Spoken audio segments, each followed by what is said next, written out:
हम ऋग्वेद पढ़ रहे हैं। ऋग्वेद आपको इसका पूरा प्रकरण दिखा दिया था। ऋग्वेद मंडल नंबर 9 सूक्त नंबर 86 मंत्र नंबर 26 में कहा है कि यज्ञ करने वाले यजमानों के लिए परमात्मा, यज्ञ माने धार्मिक अनुष्ठान अर्थात पूजा करने वाले यजमान माने भक्तों के लिए परमात्मा सब रास्तों को सुगम करता हुआ उनके विघ्नों को मर्दन करता है, उनके संकटों का नाश करता है और उनको पवित्र करता हुआ और अपने रूप को सरल करता हुआ है। वह कांति में परमात्मा। यहाँ इन्होंने इस कबीर रचो, इस कबीर का, हम इसको कबीर बोले, वो कबीर, हम वह को वह बोलते हैं अपनी भाषा में। जैसे किसी का नाम वेद प्रकाश है और हम कहेंगे उसको वेद प्रकाश, और वो भी कोई उससे पूछेगा कौन है भाई, क्या नाम है तेरा, वो खुद भी कहेगा मेरा नाम वेद प्रकाश है और लिखेगा जो वेद प्रकाश। तो ऐसा ही समझो कबीर, ये कबीर जो लिखा है हम इसको कबीर बोलते हैं। और देव माने परमेश्वर। ये देखो ये कबीर, इसका इन्होंने संधि छेद कर दिया और ऐसे लिख दिया, रे को अपसर्ग में बदल दिया। अब हम पहले इस कंसेप्ट को क्लियर करेंगे, पहले थोड़ा सा ये पढ़ के। यहां लिखना था वो कबीर देव है। ये देखिएगा हमने यजुर्वेद उठा लिया, अब पवित्र यजुर्वेद ले लिया। देखिएगा इसमें सिद्ध करेंगे ये कहां से छपा है। सार्वदेशिक आर्य प्रतिनिधि सभा 2/5 महर्षि दानंद रामला मैदान नई दिल्ली से।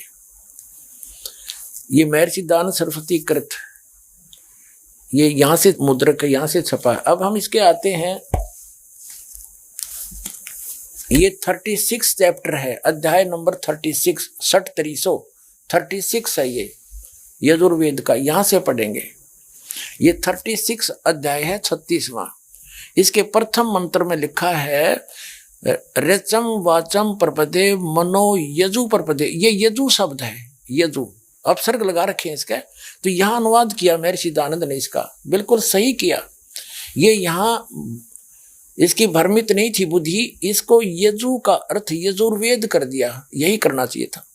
यदि यहाँ इसका कोई और अर्थ कर देता, सर्वज्ञ या कोई वैसे लिख देता, कोई सतुतियों का संग्रह, क्योंकि महिमा यजुर्वेद की थी इसमें, तो यजुर्वेद लिखना पड़ा, भले ही 2 अपसर्ग लगे। इसी प्रकार जहां परमात्मा की महिमा का वर्णन है वेद में, वहां कबीर शब्द है, अपसर्ग भी लगा दें अपनी व्याकरण के आधार से। हम इनकी व्याकरण भी डिस्टर्ब नहीं करना चाहते। ये कबीर देव लिखना चाहिए था इन्होंने, यहाँ पर कबीर का अर्थ कबीर देव लिख देते, सर्वज्ञ नहीं। हम उसको कबीर साहब कहते हैं, कुरान शरीफ में उसको अल्लाहू अकबर अल्लाह कबीर कहते हैं, और हम उसको कबीर देव कबीर साहब कहते हैं। वेदों में उसको कबीर देव कहते हैं, हम उसको कबीर देव बोलने लाएंगे। कबीर साहब, कबीर परमात्मा, साहब कहो, राम कहो, अल्लाह कहो। तो इस प्रकार अब हम समझेंगे ऋग्वेद के उन चंद मंत्रों को जिसमें परमात्मा साकार स्पष्ट है। अब यजुर्वेद रख दिया, ऋग्वेद उठा लिया। अब ऋग्वेद पर आगे हम देखिएगा। अब वहीं आगे हम ऋग्वेद मंडल नंबर 9 सूक्त 86 का मंत्र नंबर 26 में ये कबीर तो यहाँ है कि यज्ञ करने वाले यजमानों के लिए परमात्मा, यानी धार्मिक अनुष्ठान यानी भक्ति करने वाले भक्तों, यजमान माने भक्तों के लिए परमात्मा सब रास्तों को सुगम करता हुआ उनके विघ्नों को मर्दन करता है, नाश करता है, उनके संकटों का निवारण कर देता है, उनको पवित्र करता हुआ और अपने रूप को सरल करता हुआ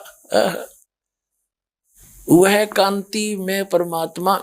यह लिखना था कबीर देव, सर्वज्ञ नहीं करना चाहिए अर्थ। कबीर देव, कबीर देव, कबीर साहब, अल्लाहू अकबर, विद्युत के समान क्रीड़ा करता हुआ वर्णीय पुरुष यानी अच्छी आत्मा को, अच्छे पुरुष को, अच्छे व्यक्ति को, धर्मात्मा को प्राप्त होता है। अपने आत्मा वो परमात्मा ऊपर रहता है ध्रुवलोक के 3रे पृष्ठ पे, और वहां से गति करके आता है बिजली जैसी गति से, यानी इतनी बहुत शीघ्रता से यहाँ जाता, फ्रिक्शन ऑफ सेकंड के अंदर। और वो कबीर है, वो कबीर देव है।